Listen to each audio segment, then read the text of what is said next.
Okay, we're going to start off, as per usual, with the oscillator. Okay, I currently have oscillator 1 set to a sawtooth wave. Let's listen to it.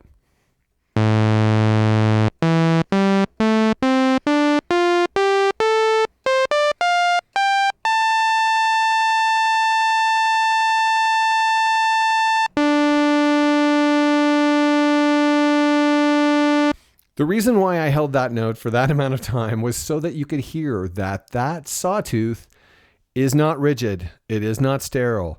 It is moving. Even by itself, it's alive. It has that vintage analog variation that we seek.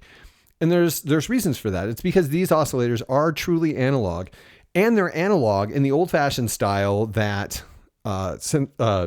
oscillators on synthesizers like the Minimoog were, where you have an oscillator and it's being controlled by these knobs directly. There isn't a digital layer that separates them so that you can have like presets or patch storage. These knobs are part of the circuit of that analog oscillator. So you're going to have the kind of analog variation that you really want in an analog oscillator if you're looking for tone.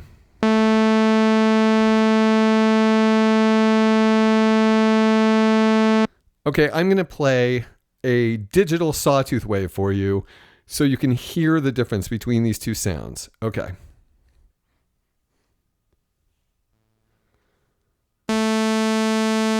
This is a digital sawtooth wave. A very nice sounding digital sawtooth wave, but this is a digital sawtooth wave.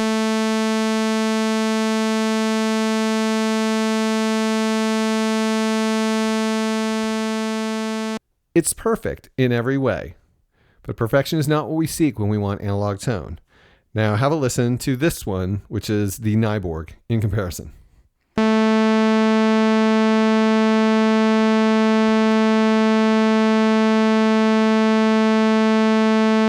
What you should be able to hear immediately is that the Nyborg sawtooth wave is fatter.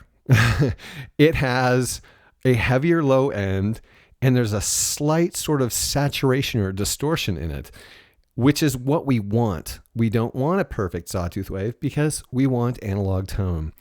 And the Nyborg's sawtooth wave has a richness and a depth and a weight to it that we typically describe as fat. That's what that term basically means, is a big, heavy low end, rich sounding oscillator. And that's what we have in this sawtooth wave.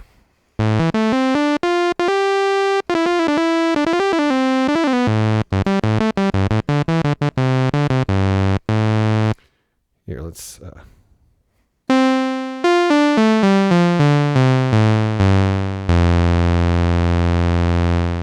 It's really, really big. I can't believe how long I have just spent on a sawtooth wave.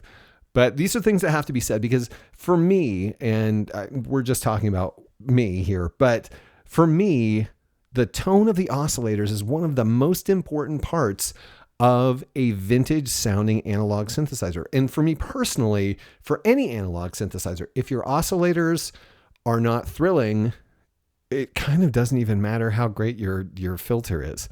To a degree, if you're looking for analog tone, and especially vintage analog tone, you want a great sounding oscillator that you don't feel like you need the filter to make it sound analog if you're really looking for vintage analog tone. So that's what this synthesizer has, and it's one of the reasons I am currently obsessed with it.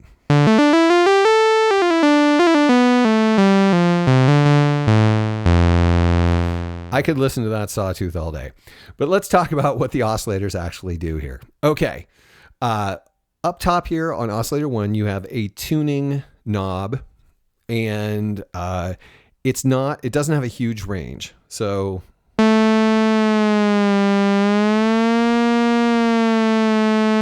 about a whole step in either direction. And then it becomes your job to tune it based on however you're controlling this synthesizer.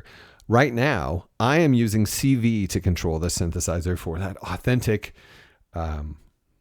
analog sound. Actually, the truth of the matter is I am controlling it through CV from a CV source that starts out as digital, but that's okay. I'm controlling it with the Dave Smith Instruments Pro 2, which, because of its fantastic CV in and outs, makes it really awesome and easy to control this synthesizer. You can also control it via MIDI, and I'm less good at that. So anyway, back to this oscillator. This tuning is largely just for tuning it, keeping it in tune as an analog synthesizer. I have to say that it holds pitch really well, which is usually not a characteristic of great sounding analog synthesizers, but it really does hold pitch pretty well. Next, we have the octave, which is, I have it set to free, which means that the CV outs from the controller synthesizer are defining what octave. But then you can go up to 0. So you have the ability to use the octave control to bring the pitch up. Of course, I can always control the pitch with my controller synthesizer.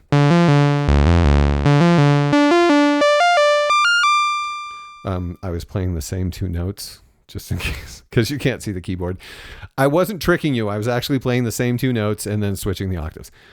Anyway, so right now we're headed right into modulation. We're not going to mess around.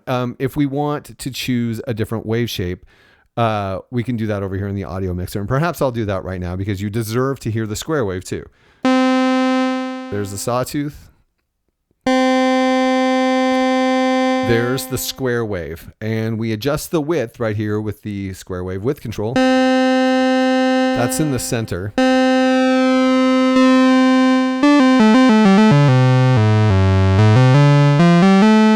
Kind of a bassier pulse to the left and a more nasal pulse to the right.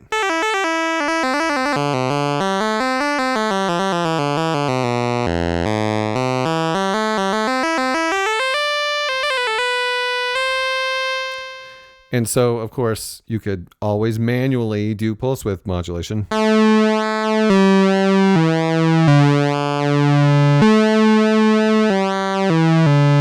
Which is a really pleasing pulse width modulation, I have to say. Although that square wave is not the one in the center is not necessarily the sort of hollow square wave we might be accustomed to. It is a great sounding square wave, and certainly with the pulse width modulation, it sounds really, really rich. Okay, now we're going to dive into modulation. This knob has a dual purpose, as you can probably tell. If you turn it to the right, you're going to get the amount of pulse width modulation. As you continue to turn it to the right, the amount increases. If you turn it to the left, you're going to get frequency modulation. As you turn it to the left, the amount of modulation increases. So let's start off with frequency modulation, just to be crazy. Okay. Okay, what you're hearing there is envelope generator modulation of the tone.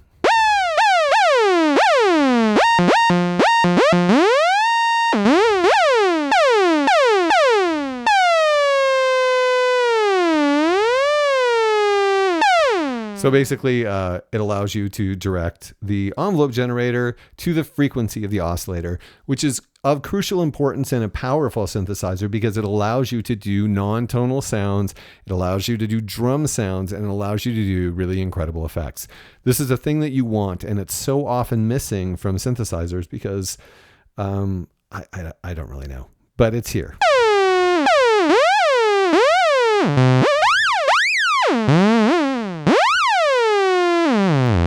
So when designing drum sounds, as I've shown you on the Leipzig, that is absolutely crucial. The next setting is external, which is to say that you have control voltage coming into this external input and it will control the pitch. I have a sample and hold with a fair amount of slew coming into the external input so we can just hear what that's like.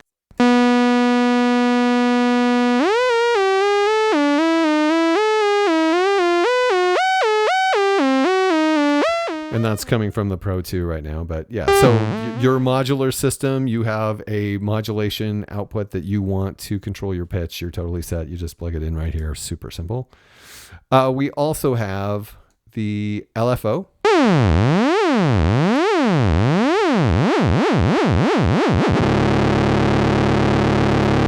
It's a Pretty fast LFO.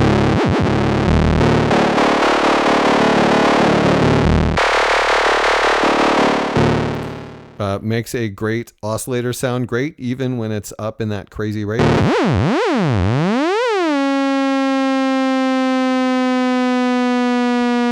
LFO also goes pretty slowly.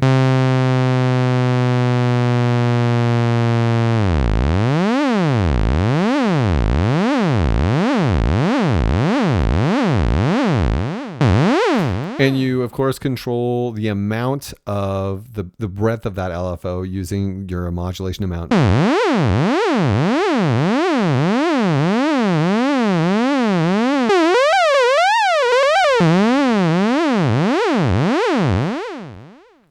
And also another benefit, if you're looking to create drums or effects, using VCO2 to modulate oscillator 1.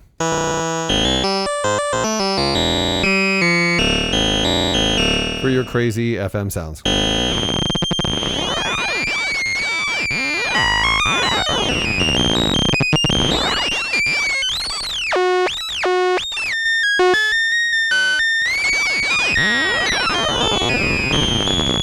And of course, then anything that is modulating oscillator 2 is going to modulate oscillator 2 and oscillator 1 when you're choosing oscillator 1 being modulated by oscillator 2. So keep that in mind. So whatever craziness is happening over here is also going to happen to oscillator 1 in its different settings and create a crazy wide variety of sounds. Well, here, I'll just...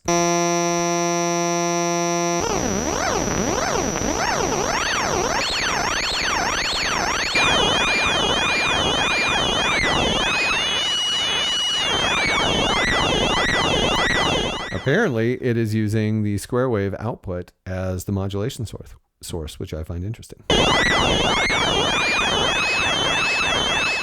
But yeah, so you can modulate your frequency with VCO2, which also in small amounts allows you to add subtle distortion, which might be pleasing and certainly adds to analog tone, although there's no shortage of that stuff already in these oscillators, even without modulation. Okay.